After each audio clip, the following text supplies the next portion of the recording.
हीना voice में आपका स्वागत है। पापा के पास कोई और शर्ट पैंट नहीं है क्या? जब से देख रहा हूँ यही 3-4 जोड़ी कपड़े लटकाए रहते हैं। कोचिंग से आकर पानी भी नहीं पिया, सीधा माँ को शिकायत सुनाने लगा। क्या हुआ, आज फिर किसी ने पापा पर कमेंट कर दिया क्या? छत से लाए कपड़ों को तह लगाते हुए माँ ने कहा। और नहीं तो क्या, पापा का नाम ही चेक शर्ट वाले अंकल रख दिया है सबने, और न जाने क्या क्या कहते रहते हैं। वो एकदम से रुआंसा हो गया, मानो अभी रो देगा। किसी के बोलने से क्या होता है, बच्चे तो ऐसे ही लड़ते हैं। तू खुद हरी के पापा को किस नाम से बुलाता है, याद है तुझे? वो समझ गया कि माँ पापा की ही साइड लेगी, इसलिए चुपचाप अपने कमरे में चला गया। पापा तक हर बात पहुंच जाती थी। उनका जानना जरूरी भी था कि उनका बेटा उनके बारे में क्या सोचता है। वो हर बात सुनते और बस मुस्कुरा ही जाते। इंसान अगर समझदार है तो वो कभी भी छोटी छोटी बातों पर प्रतिक्रिया नहीं देता।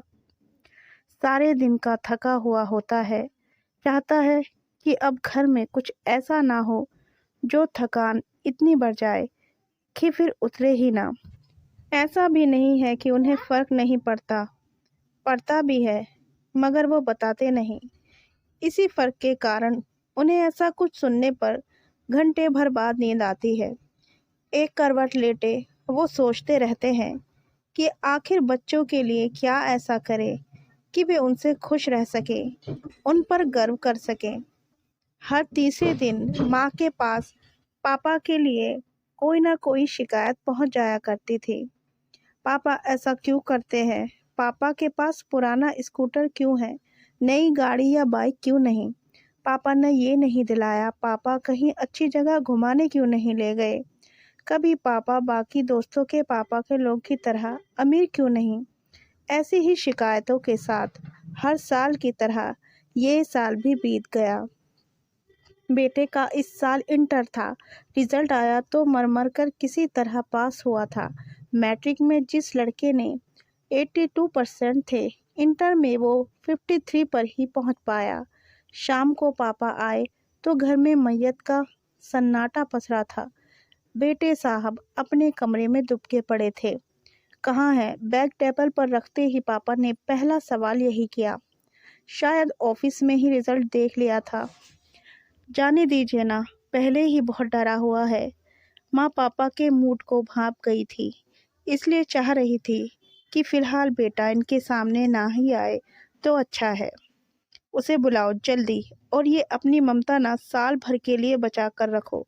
साल भर हम हर गलती माफ करते हैं, कभी बोलने नहीं जाते, मगर आज तुम्हारी ये ममता एक पिता के गुस्से को रोक नहीं सकती। यहाँ बुलाओ उसे। अगर हम कमरे में चले गए तो आज लात वहाँ छिटका देंगे। माँ समझ गई कि पिता का गुस्सा तूफान बन चुका है और उस तूफान को ये ममता का छाता रोक ना पाएगा। किसी भी घर में ऐसा समय माँ को दुविधा में डाल देता है। माँ उसे कमरे में समझा बुझा कर लाई। जो अक्सर पिता के बारे में नुक्स निकालता रहता था, आज एकदम सहमा हुआ सा खड़ा था। पापा ने उसे एक बार ऊपर से नीचे तक देखा। तो फिर बताओ कि इतने कम नंबर किस वजह से आए हैं तुम्हारे? क्या इसका कारण ये है कि हमारे पास सिर्फ 4 जोड़ी कपड़े ही हैं जो हमने सालों पहले सिलवाए थे, या फिर हमारी पुरानी स्कूटर के कारण तुम नंबर ना ला पाए, या फिर हम अमीर नहीं हैं, तुम्हारे दोस्तों के पापा लोग की तरह इस वजह से तुम्हारे नंबर काट दिए गए? पापा के इन तानों को सुनकर बेटे ने एक बार माँ की तरफ देखा और फिर से सिर झुका लिया। उसे महसूस हो गया कि ये बातें तो मैं मम्मी से अकेले में कही थी, तो पापा जी तक मम्मी के अलावा कोई नहीं पहुंचा सकता। मन में कोई वहम हो तो चलो, तुमको कल ही गांव ले चलते हैं अपने, और वहां मिलवाते हैं अपने पुराने साथियों से। वे सब तुम्हें बताएंगे कि हम क्या चीज़ थे। महीने का कैलेंडर बाद में बदलता था, मगर हम अपने जूते और कपड़े पहले बदल लेते थे। पूरे जिले भर में इकलौती राजदूत बाइक थी हमारे पास। उसकी आवाज़ से ही कोई कह देता था कि भूरे भैया होंगे। और एक हमारे पिताजी थे, वही 2 जोड़ी धोती और 2 चालानी गंजी लटकाए रहते थे। तुम लोगों को जितना दिमाग नहीं चढ़ा था हमारा, लेकिन फिर भी सोच लेते थे कभी कभी कि आखिर पैसा रखकर करेंगे क्या, जब तन पर एक ठो अच्छा कपड़ा नहीं है। बेटे का सिर अभी भी झुका था। शायद वो समझ ही नहीं पा रहा था कि पापा ये सब मुझे क्यों बता रहे हैं। वक्त बदला, हालात भी बदल गए। पिताजी असमय चले गए। उनके जाने के बाद बुद्धि खुली, समझ आ गया कि पिता के होते ही पिता की मौज है। उसके बाद तो ज़रूरतें पूरी हो जाएं, वही बहुत है। खुद को जानते थे हम। पता था कि खुद को खेत में जोतकर कुछ खास कर नहीं पाएंगे, इसलिए पढ़ाई में मन लगाने लगे। किस्मत अच्छी रही कि नौकरी मिल गई। आधी बुद्धि तो पिताजी के जाते ही खुल गई और आधी खुली जब तुम हुए। पापा आज अपनी पूरी भड़ास निकाल देने के मूड में थे। तुम्हारे पैदा होने के बाद हमें समझ आया कि पिताजी वो 2 जोड़ी धोती और गंजी में कैसे सालों बिता देते थे। ये जो तुम अमीर घरों के बच्चों के बीच पढ़ते हुए हमारे पैंट शर्ट पर शर्मिंदगी महसूस करते हो, महंगा फ़ोन चलाते हो, वो लैपटॉप जो लिए हो पढ़ने के लिए और चलाते गेम हो, और फिल्में हों, ये कपड़े जूते, ये सब इसलिए है क्योंकि हमारे पास सालों से सिर्फ 4 जोड़ी कपड़े हैं। हम ऐश कर पाएँ क्योंकि हमारे पिता के पास केवल 2 जोड़ी कपड़े थे। ऐसा थोड़े ना है कि हमारा मन नहीं करता बन ठन के रहने का, अच्छा पहनने, अच्छा खाने का, लेकिन हम मन मार लेते हैं सिर्फ इसलिए कि तुम्हारे मन का हो सके। और बदले में क्या चाहते हैं? तो बस यही कि तुम पढ़ाई में अच्छा करो। पापा, मैं वो इससे ज़्यादा वो कुछ बोल नहीं पाया। हाँ हाँ, बताओ क्या वो? अरे अब तो वो ज़माना भी नहीं रहा कि तुमको सिर्फ पढ़ने के लिए कहे। बताओ हमको कि पढ़ाई से ध्यान हटाकर तुम कौन से खेल या कला में आगे बढ़े हो। बताओ कि हमारी मेहनत की कमाई, हमारे त्याग और हम जो अपने ही बच्चे से बेइज्जती सहते हैं, उसके बदले क्या मिला है हमको। बेटे के पास इसका कोई जवाब नहीं था। वो कैसे कहता कि उसका सारा ध्यान तो खुद और अपने साथ के बच्चों के बीच का फर्क नापने में गया है। तुम पढ़ाई में अच्छे हो, ये हम जानते हैं। ना होते तो हम कुछ कहते ही नहीं। तुम अच्छा कर सकते हो, लेकिन दिक्कत पता क्या है? तुम ना अभी से हैसियत नापने लगे हो। इतना क्रिकेट देखते हो और खेलते हो, कभी ये नहीं सीखे कि पहले ही ओवर में 25 से 30 रन बना देने वाला बड़ा खिलाड़ी नहीं होता। बड़ा खिलाड़ी वो है जो अंत तक मैदान में खड़ा रहता है और जिसका कुल स्कोर उसकी टीम को जिताता है। बेटा, शुरुआत कोई नहीं देखता, यहाँ सबको अंजाम से मतलब है। अभी से हैसियत देखोगे तो कुछ हाथ नहीं आएगा।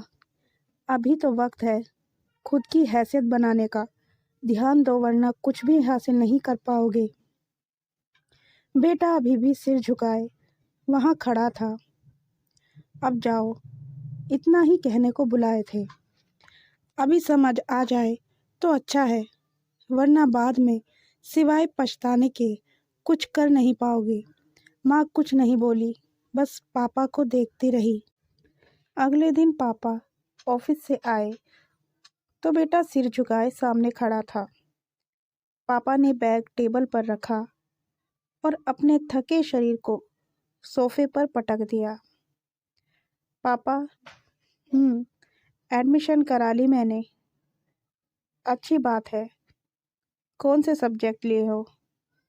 वही, साइंस ही। इंटर में देख ही लिए हो कि साइंस नहीं हो पाएगा, तो कुछ और देख लेते। फिर से इंटर में ही एडमिशन लिया है। 1 साल तो बर्बाद जाएगा, मगर इस बार अच्छे नंबर आएंगे। पूरी मेहनत करूँगा, बेटे ने डरते हुए कहा। पापा मुस्कुराए।